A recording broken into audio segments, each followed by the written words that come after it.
সুপ্রভাত। সকালে ঠাকুর দেওয়া হয়ে গেল। আজকে 1 সপ্তাহ পরে ঠাকুর ঘর ঢুকলাম।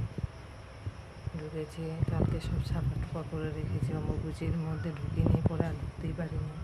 শরীরও ভালো ছিল না, অসুস্থ ছিলাম। আজকে ঠাকুর দিয়েছি।